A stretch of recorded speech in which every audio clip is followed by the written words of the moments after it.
ничего на свете лучше нету, чем бродить друзьям по белу свету. Тем, кто дружен, не страшны тревоги, нам любые дороги дороги, нам любые дороги дороги. Ла-ла-ла-ла-ла-ла, ла-ла-ла-ла-ла-ла, е-е-е-е-е.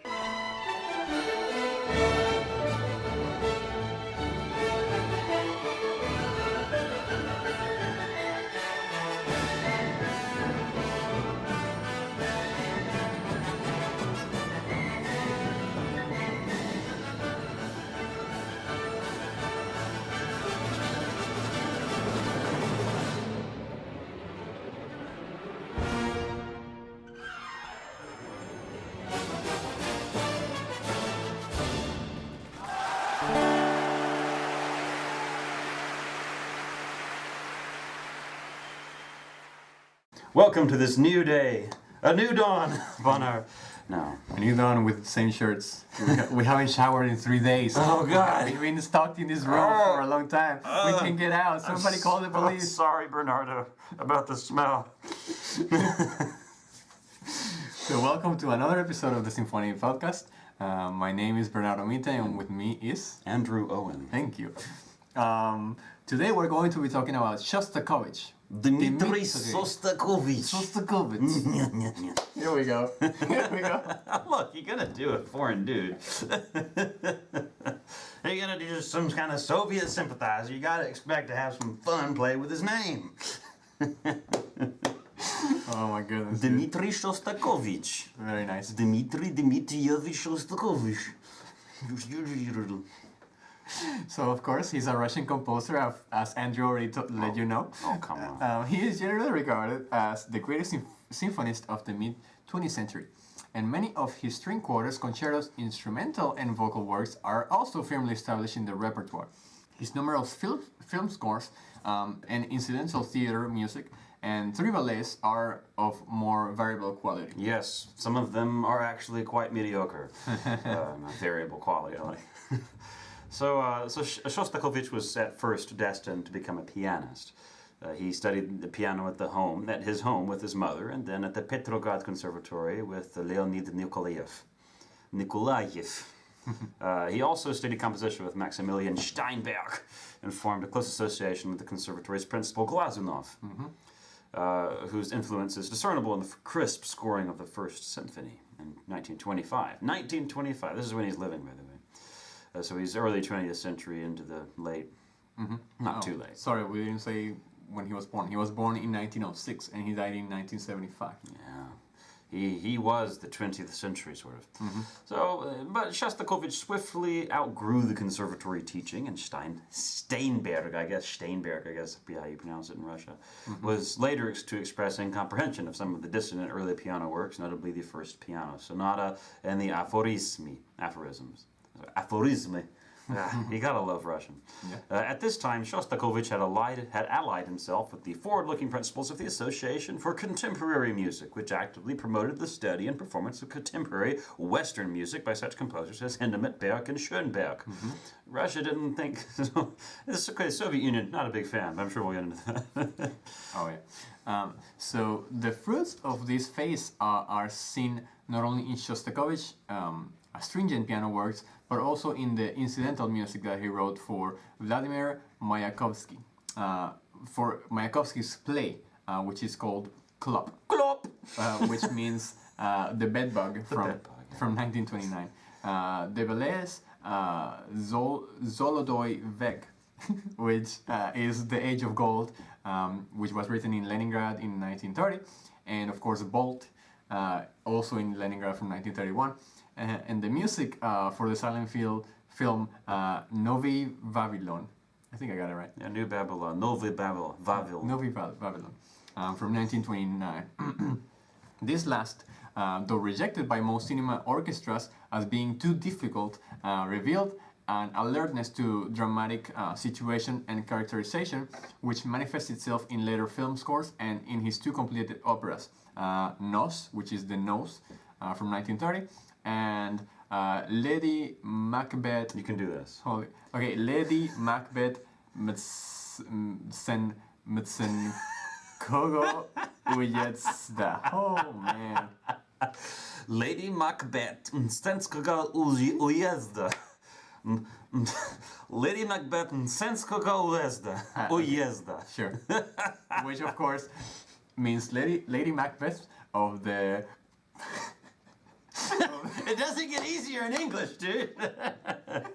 Lady Macbeth of the Msensk district yes. from 1934. Yeah, that opera received some painful reviews at some point. I mean, to be fair, it does depict a rape on stage, very orchestrally. It's quite a horrific scene. If I were Stalin, I'd have walked out too. Well, that's a different story for a different day. Or maybe later in this podcast. Who knows? So the nose is a vivid sign of its times, reflecting Russia's satirical mood of the 1920s and also emphasizing in its extremely complex harmonies and rhythms the modernism of Shostakovich's style of the moment. It also reveals his keen sense of theater and a highly original treatment of the voice. As his close friend Ivan Sorevtinsky remarked, Shostakovich was perhaps the first among Russian composers to make his heroes speak not in conventional arias and cantilenas, but in a living language, setting everyday speech to music. Well, I mean, Tchaikovsky kind of did that. No, I think Mussorgsky would probably be the guy that really started... Like, when I think of having operas in Russian sound like Russian, I think of Mussorgsky. I think... such a notion of musical realism, of vocal lines closely molded to the inflections and rhythm of spoken Russian, had been a feature of prior Russian music, like Mussorgsky, since its advocacy by Dargomishsky in his opera The Stone Guest. Dargomishsky. In the nose, and whose nose? Shostakovich's nose? Sure. Shostakovich's nose applied a similar technique, but injected into a new vitality, producing potent, virile vocal lines in which composer Sergei Slonimsky has aptly described as brilliantly eccentric. But brilliant eccentricity was soon to fall into disfavor, as the Soviet authorities, with of course Stalin in power, sought to invest the arts with a purpose directed towards the welfare of the state. So the atmosphere of musical experimentation that had been allowed to thrive in the 1920s was just dispelled. At the time of the 1932 decree bringing all musical activity under state control, Shostakovich was nearing completion of his fourth act opera, the Lady Macbeth from the Msensk district. After its Leningrad premiere in 1934, it was hailed as a model of the new concept of socialist realism. But only 2 years later, just after Stalin himself had seen the opera, it was condemned in the notorious Pravda editorial, Sumbur vmesto muziki, which is chaos instead of music. Pornophony! Nice. For its explicitness and dissonance. It was dropped from the repertory and was not seen again in Russia until its revival as Katerina Izmailova in 1963. Oui. You know, if we're going to pick a Russian topic, we're going to have some fun mouth exercises. So, to talk about Shostakovich's years of maturity, the condemnation of Lady Macbeth had far-reaching consequences, not only for Soviet opera in general, but for Soviet music in general. At the time, Shostakovich was working on his fourth symphony, around the time this condemnation started getting strong. Although its complexity of the fourth symphony was certainly not so pronounced as the polytonality, polyrhythm, and frenetic activity of the second symphony, Shostakovich realized that it was stylistically a companion piece to Lady Macbeth in its bold gestures and grim power, its harnessing of lavish orchestral resources, and its huge, unorthodox symphonic structure. So in the prevailing cultural climate, it was the wrong work at the wrong time. He withdrew it, and it was not in fact performed until 1961, just a few years before that Russian cartoon we were looking at a few minutes ago. That's true, actually, like 5 years early. I mean, five years after. You think about it, I mean, yeah. Shoot, 1961, things were a little bit easier going in Russia. Yeah. So instead, he produced his fifth symphony in 1937, dubbed a Soviet artist's reply to just criticism, which is couched in a clearer, more direct manner than the Fourth Symphony. Its essential euphony, its sense of grandeur and nobility, conform more closely to the ideas of socialist realism. But that is not to suggest that Shostakovich's artistic principles were compromised. The path of ultramodernism, suggested by his music of the late 20s, was arguably a cul-de-sac. The Fifth Symphony revealed a maturing personality which had already been evident in such works as the First Piano Concerto from 1933 and the Cello Sonata from 1934, and which Shostakovich was to assert in such works as the First String Quartet from 1938, the Sixth Symphony from 1939, and the Piano Quintet from 1940. So yeah, Shostakovich wrote all kinds of things. He wrote film scores, he rescored Mussorgsky's Boris Godunov, or if you prefer the more Russian, Boris Godunov. This last was of particular significance. The last one that I rescored there. Later he was to prepare an edition of Chovanshchina and to orchestrate these songs and dances of death by Mussorgsky. His own vocal music had a clear affinity with the stark realism of Mussorgsky's writing. It's really easy to see Mussorgsky's influence on the 13th and 14th symphonies and on the bleak song cycles of Shostakovich's later years. It's all over the place. Mussorgsky is, if Brahms is a continuation of Beethoven, then Shostakovich is a continuation of Mussorgsky, I think. Mm-hmm. So at the heart of this period of Shostakovich's career lies the music he wrote during World War II. The Soviet Union entered the war in 1941, the year in which Leningrad was surrounded by German forces. The siege was to last for 2.5 years, a period of incredible deprivation and suffering, but also one in which the people displayed a remarkable degree of heroism. Shostakovich captured the mood of these years in his Seventh Symphony. He described it as a symphony about our epic, and about our people, and about our sacred war, about our victory. And he dedicated it to the city of Leningrad. Mm-hmm. It is a demonstrative work, graphically depicting human life and human tragedy, the resilience of the Soviet people, and, in the finale, their strength and ability to survive. The mood of the Seventh contrasts sharply with that of the Eighth Symphony, written at the height of the war and couched in the bitter, pessimistic terms which also imbue the piano trio, composed in memory of Ivan Sorotinsky, I think we've talked about earlier. Only in his projected opera Igroki, the Gamblers, could Shostakovich find a lighter touch, though he abandoned it at the end of Scene 8, and the surviving music was not performed in public until 1978, a bit after old Dmitri kicked the bucket. Mm-hmm. So, to mark the end of the war, Shostakovich wrote his Ninth Symphony in 1945, dominated, as he said, by a transparent, clear mood, quote-unquote. So this work is pretty jaunty. It has an air of trouble-free serenity. It really dashed official expectations of a defiant, heroic celebration of victory, a fact that clearly contributed to the criticism the symphony attracted during the cultural purges carried out in 1948 by Stalin's right-hand man, Andrei Zhdanov. Along with every other composer of note, Shostakovich was condemned for alleged formalism in his music and was urged forcefully to find his way back to the path of socialist realism. Formalism is just not right. It's too confusing and it's not right. We need to keep things equal, and by equal we mean really dumb. We want the music to just be transparent and just the worst thing imaginable, because that's what we want as a nation. Poor Shostakovich. Yeah.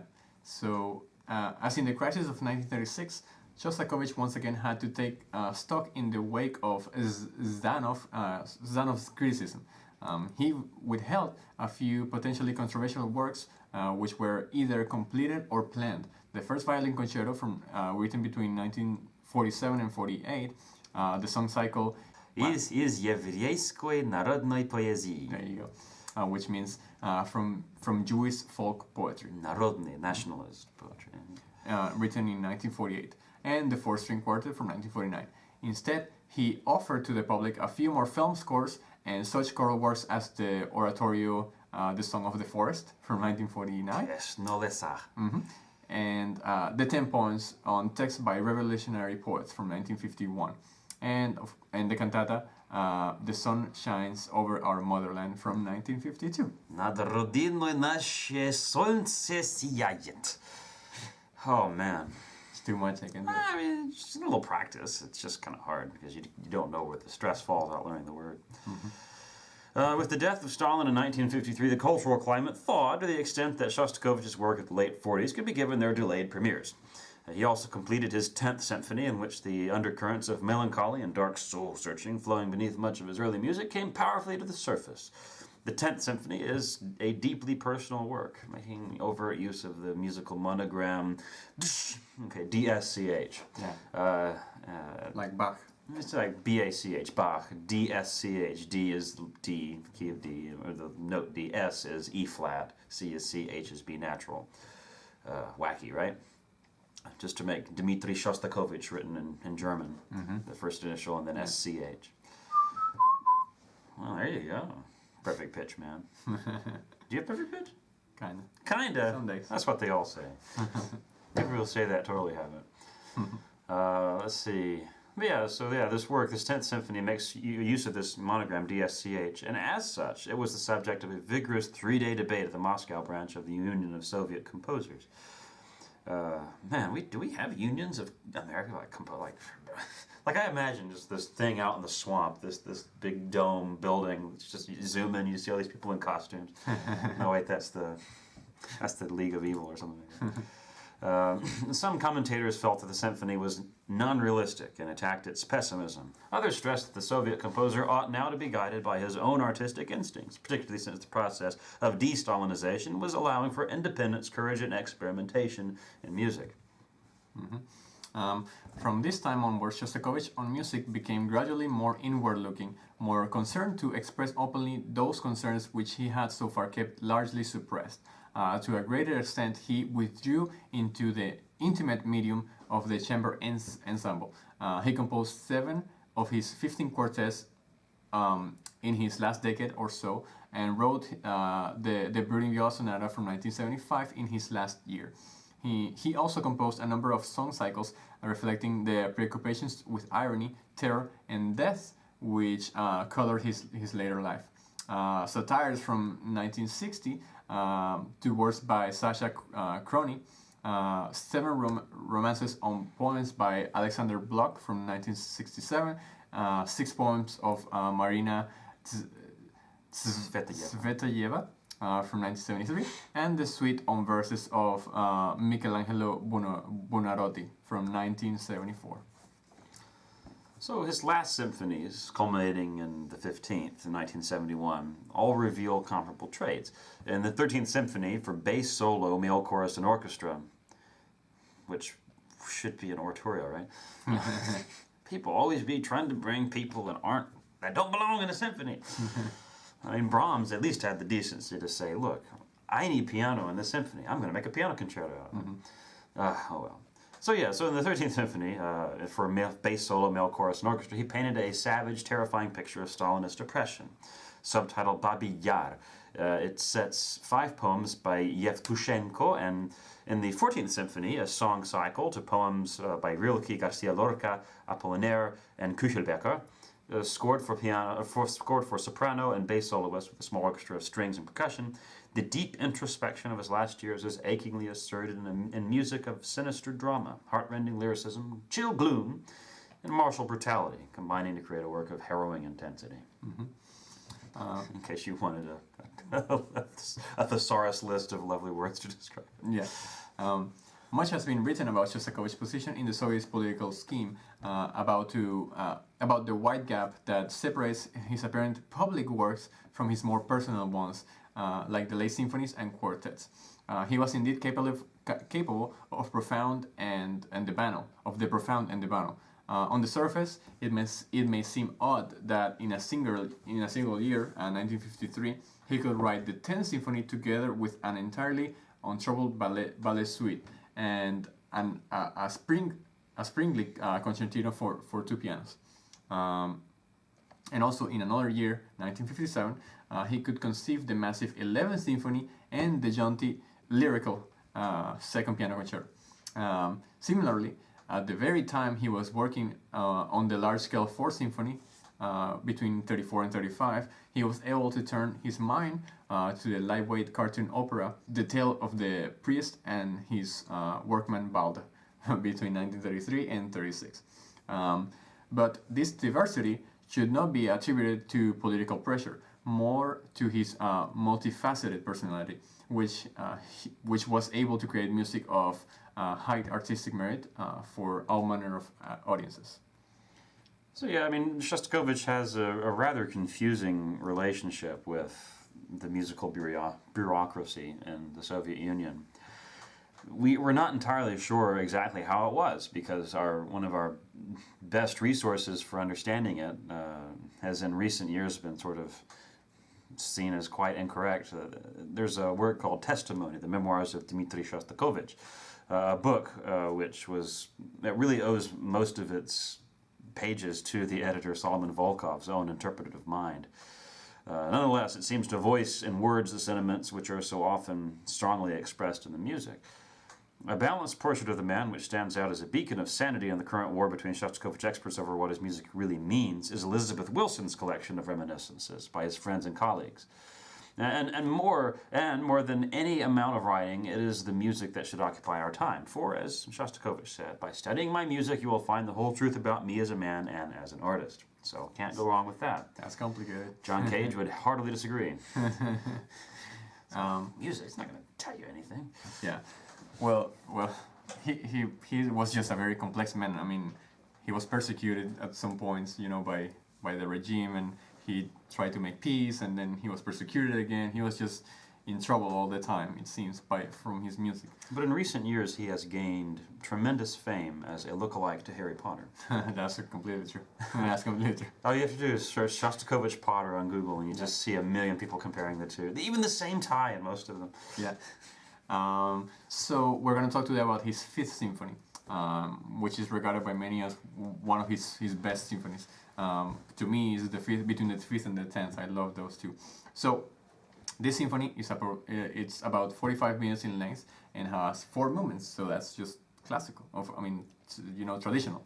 The instrumentation, the work is scored for 2 flutes and a piccolo, 2 oboes, 2 clarinets, and an E-flat clarinet, your favorite, 2 bassoons and a contrabassoon, 4 horns, 3 trumpets, 3 trombones, a tuba, a timpani, snare drum, triangle, cymbals, bass drum, tam-tam, glockenspiel, xylophone, 2 harps, but 1 part, so they just double, piano, celesta, and strings. So it's a big orchestra.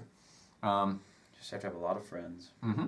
So after his fall from favor in 1936 over the opera, The Lady Macbeth, and the ballet, The Limpid Stream, Shostakovich was under pressure to simplify his music and adapt it to the classical models, heroic classicism being a prime characteristic of socialist realism. That's what we're going for here. We want good heroic classicism. An adequate portrayal of socialist realism in music meant a monumental approach and an exalted rhetoric based on optimism.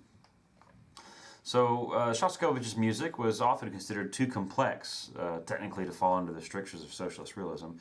Lady Macbeth had been derided in Pravda, as we mentioned before, as, quote, a farrago of chaotic, nonsensical sounds, unquote. Just a nice, that's Thomas Jefferson worthy right there. It's a pretty disgusting pornophony thing over there. Mm-hmm. So at the beginning of the Composers' Union, weeks after the Pravda article, Lev Knipper, Boris Asafiev, and Ivan Dzerzhinsky suggested that the composer should be helped to straighten himself out. Essentially a non-person in an era of unprecedented state terrorism, Shostakovich appears to have had no choice but to comply. Mm-hmm. As a good man knows when to obey. Yeah. So Shostakovich sought the aid of Marshal Mikhail Tukhachevsky, one of the highest-ranking officers in the Red Army, and since 1925, a patron of the composer. However, the Marshal himself became a victim, convicted on a trumped-up charge of treason and shot. Many of Shostakovich's friends and relatives were arrested and disappeared. And for a year, the composer feared the same would happen to him. He completed his 4th symphony in April, but withdrew the work the following year while it was in rehearsal. I mean, you're going to compose really well when your family's being murdered. I mean, it works, you know. Mm-hmm. You can't argue against something that works. No, So, this was the situation Shostakovich faced in April of 1937. If he were to do anything but yield to party pressure, it would have to be subtle, as all eyes would be on him and whatever composition he wrote. So his form of musical satire has been denounced and would not be tolerated so blatantly again. Falling back on venting his tragic side, cautiously, whilst otherwise towing the line of socialist realism, would amount to self-betrayal. He had to somehow turn the simplicity demanded by the authorities into a virtue, mocking it, while in the process of turning it into a great art. One work, written 37 years earlier, had achieved this basic paradox, Mahler's Fourth Symphony. Mahler began his fourth in a mode of apparently childish simplicity, at which initial audiences scoffed. However, Mahler's development subsequently indicated to listeners that the first impression was deceptive. Shostakovich referred to this opening passage from Mahler in his own symphony. Mahler's fourth starts with 24 F sharps. That's a lot of sharps. Tapped in concert with slide bells, a motor rhythm of 3 repeated A's on the violins. These A's would become much more important later in the symphony. 4 months after he withdrew his Fourth Symphony, he began writing his Fifth. This work, he hoped, would mark his political rehabilitation, at least outwardly coming up to party expectations. It could pass for an example of the heroic classicism demanded by official policy. He showed the first movement to Tikhon Khrennikov, Adam Khachaturian, the famous Armenian composer, I think he's even on money over there, and Vissarion Shebalin in May. And the first two movements were performed in June for Nikolai Zhilyayev and Grigory Fried. In October, he and Nikita Bogoslovsky performed a four-handed piano arrangement, after which Yevgeny Mravinsky and Shostakovich began preparing for the orchestral premiere. Shostakovich slimmed down his musical style considerably from the superabundance of the Fourth, with less orchestral color and a smaller breadth of scope. With this scaling down also came a refinement of his pithiness and deepening of his ambiguity. More importantly, Shostakovich found a language through which he could speak with power and eloquence over the following 3 decades. Paul Becker, in describing Mahler's works, called this power Gesellschaftsbildende Kraft, literally community molding power. It is the power to weld an audience together, uplifting and moving them in a single emotion-controlled way, sweeping aside all intellectual reservations, because we don't need intellectual reservations.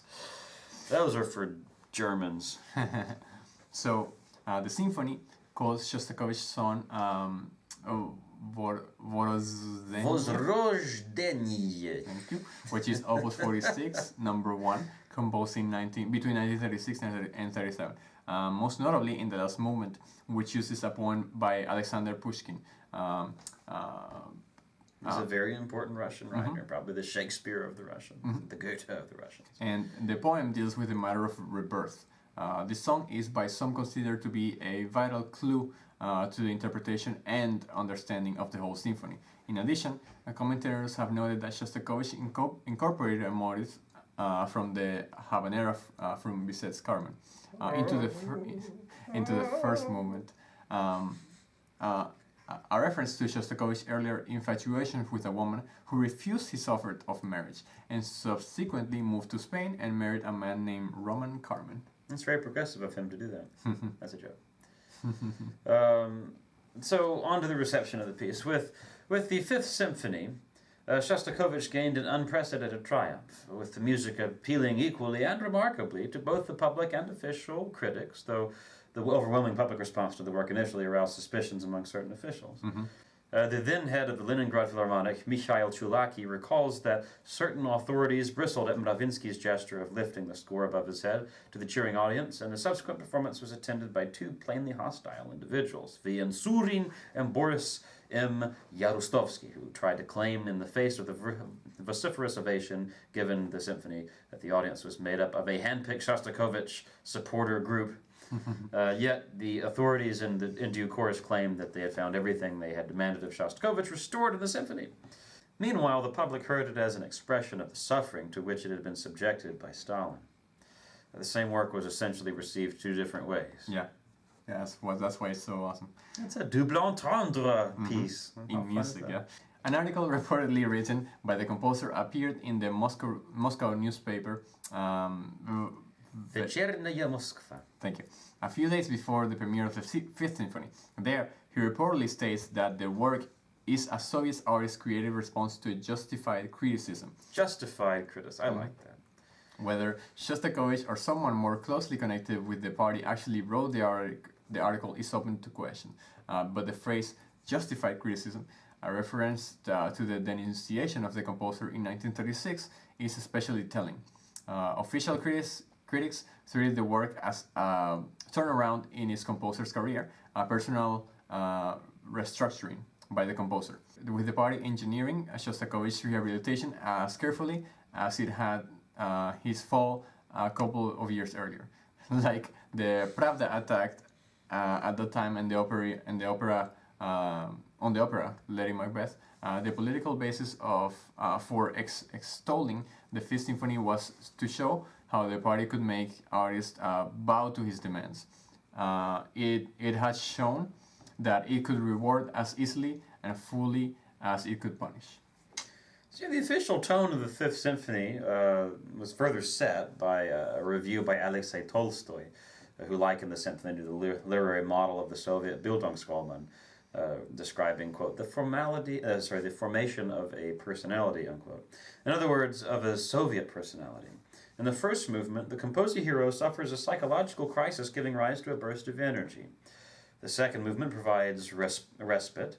The third movement, the personality begins to form. Here the personality submerges itself in the great epoch that surrounds it and begins to resonate with the epoch, unquote. With the finale, Tolstoy wrote, came victory, an enormous optimistic lift. As for the ecstatic reaction of the audience to the work, Tolstoy claimed it showed Shostakovich's perestroika to be sincere. Our audience is organically incapable of accepting decadent, gloomy, pessimistic art. Our audience responds enthusiastically to all that is bright, clear, joyous, optimistic, life-affirming, unquote, as we all have stereotyped the Russians to be. Mm-hmm. So what's interesting is that, so of course the last moment is triumph, but the problem or the, you know, whose triumph is it? Is it Shostakovich's triumph or is it the regime's triumph? So that's what people are still arguing about. Not everyone agreed with Tolstoy, even after another article reportedly by the composer echoed Tolstoy's view. Asafiev, for one, wrote, this unsettled, sensitive, evocative music which inspires such gigantic conflicts comes across as a true account of the problems facing modern man, not one individual or several, but mankind. Unquote, sorry. The composer himself seemed to second this view long after the fact, in a conversation with author Shinji Aitmatov in the late 1960s. Quote, there are far more openings for new Shakespeares in today's world, he said. For never before in its development has mankind achieved such unanimity of spirit. So when another such artist appears, he will be able to express the whole world in himself like a musician. So, to fully understand the public success of the Fifth Symphony and how it resonated with audiences, musicologist Gendrich Orlov argues that the music has to be seen as an artistic portrayal of the time in which it was originated. Shostakovich grew in the years preceding the symphony as both a master and a thinking artist citizen. He did so together with his country and people, sharing their hopes, aspirations, and fate, intensely scrutinizing everything going on around him. Mm-hmm. At the height of the Stalinist terror, over 500,000 people were shot and significant numbers dispatched to the Gulag.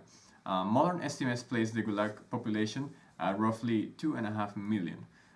During the first performance of the symphony, people were reported to have wept during the Largo movement.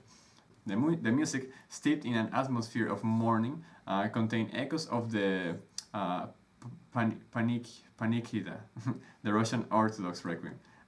It also recalled a genre of Russian symphonic works written in memory of the dead, including pieces by Glazunov, Steinberg, Korsakov, and Stravinsky. Typical of these works is the use of tremolo in the strings as a reference to the hallowed ambience of the Requiem. So for an audience that had lost friends and family like they did on a massive scale, those references were apt to evoke intense emotions. That's why the Fifth Symphony was received and cherished by the Soviet public, unlike any other work, as an expression of the immeasurable grief they endured during Stalin's regime. So they say. We can only take things at face value for any kind of Soviet history. Yeah. So after the symphonies had been performed in Moscow, Heinrich Neuhaus called the work deep, meaningful, gripping music, classical in the integrity of its conception, perfect in form and the mastery of orchestral writing, music striking for its novelty and originality, but at the same time somehow hauntingly familiar. So truly and sincere does it recount human feelings, unquote.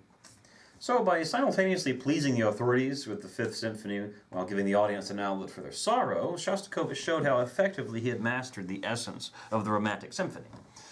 Bruckner and Mahler had developed the symphony into a genre working specific musical images and allusions into a network through which each listener could interpret and evaluate on personal grounds. This transcendence of concrete content allowed for varied and opposing readings of the musical, emotional content of a symphony, while also rendering a definitive account of its meaning impossible. This is what we talked about last podcast with Brahms. He wrote music that was absolute. Shostakovich may owe his artistic survival to his mastery of this genre and its now inherent blurring of boundaries. While satisfying the Soviet demand for monumentality and classicism, it left room for personal expression. Western critics who heard the Fifth tended to belittle it as a concession to political pressure. It could be argued in retrospect that Shostakovich made no significant concession to authority in writing the Fifth, with the arguable exception of the bombast in the finale. Had the composer truly wanted to make concessions, he would have written a work closer in specifics to the socially realism, such as a program muse symphony or a song symphony. Instead, he challenged prevailing taste by writing an abstract work that simply avoided some of the excess of his Fourth Symphony. In doing so, he made a new piece, a better one by his own standards. So Shostakovich returned to the traditional four-movement form and a normal-sized orchestra. More tellingly, he organized each movement along clear lines, having concluded that a symphony cannot be a viable work without firm architecture.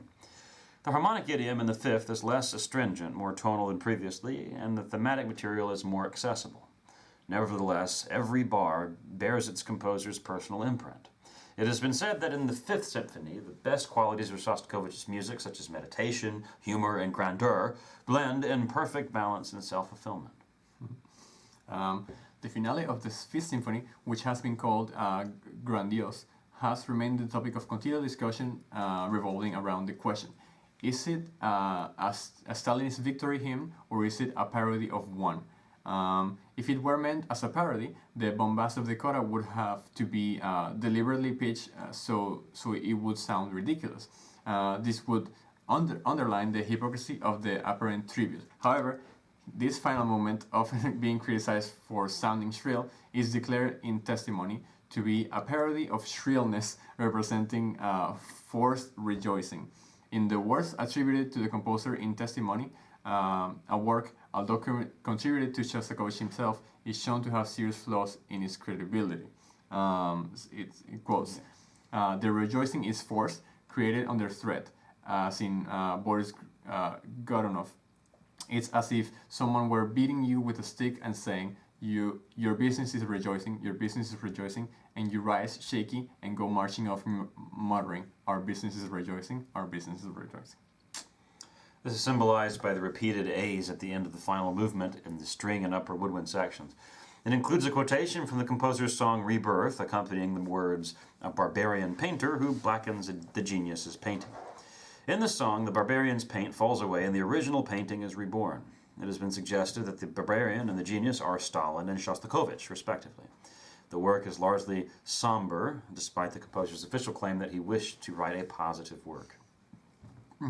Though impossible to confirm, it seems evident in many passages that Shostakovich did not intend to compose a mindless triumphant symphony in an attempt to re-enter the Russian music scene with the approval of the Stalinist regime. The march in the first movement is more of a parody of marching than one that draws the feet to tap the beat. The third movement is invariably sad, nostalgic, and haunting rather than depicting the struggle of the working class or other progressive ideas. The fourth movement also introduces one of the only themes not based on the first two themes of the opening movement. drawn from previous compositions about an artist being criticized, and the final moments of the symphony seem disguised. While most performances and recordings of the symphony have ended with a gradual acceleration of the coda, more recent renditions have reflected a different interpretation of Shostakovich's intention. Vasily Petrenko's 2008 recording with his Royal Liverpool Philharmonic Orchestra, or if you can use the accent, Royal Liverpool Philharmonic Orchestra on Naxos, exemplifies this forced rejoicing interpretation extremely clearly. Shostakovich's friend and colleague Rostropovich conducted the closing minutes in a much slower, subdued manner, never accelerating. He did this in a performance in Russia with the National Symphony Orchestra and in their commercial Teldec recording. He told CBS that Shostakovich had written a hidden message in the symphony, which is allegedly supported by the composer's words in this dubious work testimony. Nowadays, it is one of his most popular symphonies, like I said before. The first movement, it's titled Moderato, Allegro non troppo. The symphony opens with a strenuous string figure in canon, initially leaping and falling in minor sixths, then narrowing to minor thirds. The sharply dotted rhythm to this figure remains to accompany a broadly lyric melody played by the first violins. Variants of this theme return thoroughly the third and fourth movements. The second theme is built out of octaves and sevenths, whereas the first theme is based on a sharp dotted rhythm. The second relies on a static long-short pattern. With that is found all the musical material for this movement. One that is tremendously varied is climax harsh. The coda, with the gentle friction of minor in strings against chromatic scales in celesta, ends on a note of haunting ambiguity. So on to the Allegro, the second movement, Allegretto I should say. The opening motive in this waltz-like scherzo is a variation of the first theme in the first movement. Other variations can be detected throughout the movement. The music remains witty, satirical, raucous, and still a bit nervous. In the third movement, Largo, moving right along, after the assertive trumpets of the first movement and the raucous horns of the second, this movement uses no brass at all. The strings are divided throughout the entire movement. 3 groups of violins, violas in 2, cellos in 2, basses in 2. Shostakovich fills this movement with beautiful long melodies. One of them again is based on the first theme of the first movement, punctuating them with intermezzi of solo woodwinds. Harp and celesta play prominent roles here as well. The music is emotive and even elegiac in tone. It returns to the somber mood in which the scherzo has interrupted. The fourth movement, the Allegro non troppo, this movement is an abbreviated sonata allegro form. Picks up the march music from the climax of the opening movement, at least in manner if not in specific material. A tense conclusion leads to the quieter section of the piece. This section ends, and the short snare drum and timpani solo introduce a brief militaristic introduction to the finale of the movement, an extended and obsessive reiteration of the D major tonality. So it's really triumphant, the ending. Triumph, man. Yeah. So wow, that was Shostakovich. And Yay, Shostakovich! He's the best! Hooray! He's all right. I love the symphony. So, in case you didn't know, I don't think we've talked about this before. I will be moving to a different city, but that doesn't mean that the podcast ends. We will still figure out a way. We'll figure it out. A lot of people do this, right? Yeah. And well, thank you for listening to another episode. If you have any comments, questions, or concerns, write to us at symphonicpodcast@gmail.com. And thank you for listening. Thanks for listening, folks.